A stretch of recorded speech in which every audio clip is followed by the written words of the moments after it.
Hi hello friends, ಎಲ್ರಿಗೂ ನಮಸ್ಕಾರ. ನಾವಿವತ್ತು ಮಾವಿನಕೆರೆ ಬೆಟ್ಟಕ್ಕೆ ಹೋಗ್ತಿದ್ವಿ. ಇಲ್ಲೊಂದು ಮದುವೆ ಫಂಕ್ಷನ್ ಇತ್ತು, ಅದಕ್ಕೋಸ್ಕರ ಎಲ್ಲರೂ ಹೋಗ್ತಿದ್ವಿ. ನಾವು ಬಸ್ಸಲ್ಲೇ ಟ್ರಾವೆಲ್ ಮಾಡ್ತಿದ್ವಿ, ಓನ್ ವೆಹಿಕಲ್ಲೇನು ಹೋಗ್ತಿರ್ಲಿಲ್ಲ. ಬಸ್ ಇಳಿದ ಮೇಲೆ ನಾವು ಇಲ್ಲಿಂದ ಬೆಟ್ಟಕ್ಕೆ ಹೋದ್ವಿ. ಇಲ್ಲಿಂದ ನಾವು ಓನ್ ವೆಹಿಕಲಲ್ಲೇ ಬೆಟ್ಟಕ್ಕೆ ಹೋದ್ವಿ. ಇಲ್ಲಿಗೆ ಯಾವುದೇ ರೀತಿ ಬಸ್ ಹೋಗಲ್ಲ, ಆಟೋ ಅಷ್ಟೇ ಹೋಗುತ್ತೆ. ಆಟೋಗೆ ಒಬ್ಬರಿಗೆ 100 ರೂಪಾಯಿ, 3 ಸೀಟ್ ಹೋದರೂ 100 ರೂಪಾಯಿ. ಇಲ್ಲಿ ಕಾಸ್ಟ್ಲಿ ಅಂತಲೇ ಹೇಳ್ಬೋದು. ನೋಡಿ ಬೆಟ್ಟ ಎಲ್ಲ ಎಷ್ಟು ಚೆನ್ನಾಗಿದೆ. ಮೇಲೆ ನೋಡಿ ಕಳಸದ ಥರ ಕಾಣಿಸುತ್ತೆ ದೇವಸ್ಥಾನ. ಈ ಕಡೆ ಎಲ್ಲ ನೋಡಿದ ಮೇಲೆ ಆ ಕಡೆಗೆ ಹೋದ್ವಿ. ಈ ಕಡೆ ಚಿಕ್ಕ ಪಾರ್ಕ್ ಥರ ಇದೆ. ಇಲ್ಲಿ ಸೀಟ್ಗಳನ್ನ ಹಾಕಿದ್ದಾರೆ, ಕುರ್ಚಿ ಥರ ಕೂತ್ಕೊಳ್ಳೋಕ್ಕೆ ಬಂದವರು.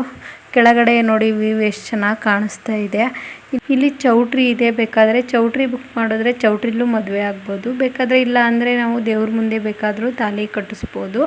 ಇದು ಇರೋದು ಹಾಸನ ಡಿಸ್ಟಿಕಲ್ಲಿ. ಇದು ಹಾಸನ ರೋಡಲ್ಲೇ ಅಂಗರಳ್ಳಿ ಅಂತ ಸಿಗುತ್ತೆ, ಅಲ್ಲಿರೋದು. ನಾನೇ ಹಾಸನಲ್ಲಿದ್ದು ಒಂದು ಸಾರಿನೂ ಬಂದಿಲ್ಲ, ಇದೇ ಫಸ್ಟ್ ಟೈಮ್ ನಾನು ಇಲ್ಲಿಗೆ ಬಂದಿರೋದು. ಯಾವಾಗಲೂ ನೋಡಿರಲಿಲ್ಲ. ನನ್ನ ಫ್ರೆಂಡ್ಸ್ ಎಲ್ಲ ಬಂದಿದ್ದರು ಕಾಲೇಜ್ ಡೇಸಲ್ಲಿ, ನಾನು ಯಾವಾಗಲೂ ಇಲ್ಲಿಗೆ ಬಂದಿಲ್ಲ. ನೋಡಿ ಎಷ್ಟು ಚೆನ್ನಾಗಿದೆ. ಈ ದೇವ್ರ ಹೆಸರು ಶ್ರೀ ರಂಗನಾಥ ಸ್ವಾಮಿ ಬೆಟ್ಟ ಅಂತಾರೆ ಇದನ್ನು. ಇದು ಕುಮಾರಸ್ವಾಮಿಯವರ ಮನೆ ದೇವರು ಹೌದು. ನೋಡಿ ಎಷ್ಟು ಚೆನ್ನಾಗಿದೆ. ಹಿಂದೆ ಎಲ್ಲ ಇದೆಲ್ಲ ಫುಲ್ ಬಂಡೆಯಿಂದನೇ ಕವರ್ ಆಗಿರೋದು ದೇವಸ್ಥಾನ. ಹಿಂದೆ ಮಾತ್ರ ಕಲ್ಲಿಂದ ಮಾಡ್ಕೊಂಡಿದ್ದಾರೆ. ನೋಡಿ ಈ ಥರ ಇದೆ. ಇದೆಲ್ಲ ನೋಡಿದ ಮೇಲೆ ನಾವು ಒಳಗಡೆ ಹೋಗಿ ನಾವು ದೇವ್ರ ದರ್ಶನ ಮಾಡೋಣ ಅಂತ ಒಳಗಡೆ ಹೋದ್ವಿ. ಒಳಗಡೆ ಸ್ವಲ್ಪ ರಶ್ಶೇ ಇತ್ತು.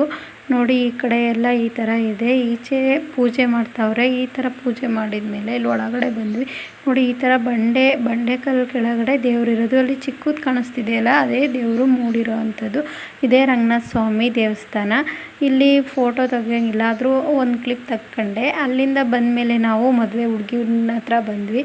ಮದುವೆ ಹುಡುಗಿಗೆ ಕಾಲುಂಗುರ ಹಾಕಿ ಕಂಕಣ ಕಟ್ಟಿಸ್ತಿದ್ರು. ಕಂಕಣ ಕಟ್ಟಿಸ್ಬೇಕಾದ್ರೆ ಒಂದು ವಿಡಿಯೋ ಮಾಡ್ಕೊಂಡೆ. ನೋಡಿ ಈ ರೀತಿ ನಮ್ಮ ಕಡೆ ಎಲ್ಲ ಈ ರೀತಿಯೇ ಕಂಕಣ ಕಟ್ಟಿಸೋದು. ಈ ಥರ ಕಂಕಣ ಕಟ್ಟಿಸಿ ಅದನ್ನು ಯಾರೂ ನೋಡಬಾರ್ದು ಅಂತ ಅಂದ್ಬಿಟ್ಟು ಈ ಥರ ಕಟ್ಟಿ ಕರ್ಚೀಫಲ್ಲಿ ಕಟ್ಬಿಡ್ತಾರೆ. ಅದನ್ನು ನಾಳೆ ಗಂಡನ ಮನೆಗೆ ಹೋದ್ಮೇಲೆ 3 ದಿನ ಆದಮೇಲೇನೋ ಬಿಚ್ಚಿಸ್ತಾರೆ. ಅಷ್ಟು ನೆನಪಿಲ್ಲ ನನಗೆ. ಕಂಕಣ ಎಲ್ಲ ಕಟ್ಟಿದಾದಮೇಲೆ ಹುಡುಗಿಗೆ ಬಾಸಿಂಗ ಕಟ್ತಾರೆ. ನಾವು ಬರೋ ಅಷ್ಟರಲ್ಲಿ ಹುಡುಗನಿಗೆ ಕಂಕಣ ಕಟ್ಟಾಗಿತ್ತು. ನೋಡಿ ಹುಡುಗಿಗೆ ಇವಾಗ ಬಾಸಿಂಗ ಕಟ್ತಿದ್ದಾರೆ. ಬಾಸಿಂಗ ಕಟ್ಟಿದ ಮೇಲೆ ಹುಡುಗ ಹುಡುಗಿನ ದಾರೆಗೆ ನಿಲ್ಲಿಸ್ತಾರೆ. ಇಲ್ಲಿ ತಾಲಿ ಕಟ್ಟೋಕ್ಕೂ ಮುಂಚೆ ಒಂದು 5 ಜನನೋ 3 ಜನನೋ ಜೋಡಿಗಳು ಕೈಗೆ ನೀರು ಬಿಡಬೇಕು ಅಂತ ಕೈ ನೀರು ಬಿಡಿಸ್ತಾ ಇರ್ತಾರೆ. ಕೈ ನೀರು ಬಿಡಿಸಿದ ಮೇಲೆ 3 ಜೋಡಿಗಳ ಜೊತೆ ದಾರೆಗೆ ನಿಲ್ಲಿಸ್ತಾರೆ.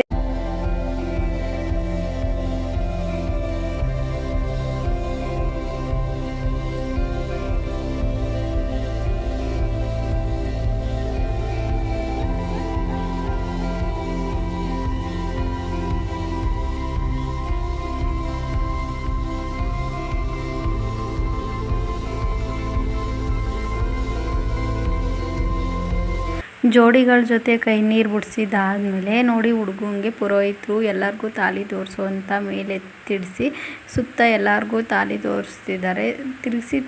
ತಿರ್ಗಾ ತೋರಿಸ್ತಿದ್ದಾರೆ. ತಾಲಿ ತೋರಿಸಿ ಆಮೇಲೆ ತಾಲಿನ ಕಟ್ಟಿಸ್ತಾರೆ. ಈ ತಾಲಿ ಕಟ್ಟಿಸಿದ್ಮೇಲೆ ನಾವು ಇಲ್ಲಿ ಜಾಸ್ತಿ ಓದ್ತಿರಲಿಲ್ಲ, ಮುಗಿ ಕೊಟ್ಬಿಟ್ಟು ಊಟ ಮಾಡ್ಕೊಂಡು ಹೊರಟ್ಬಿಟ್ವಿ.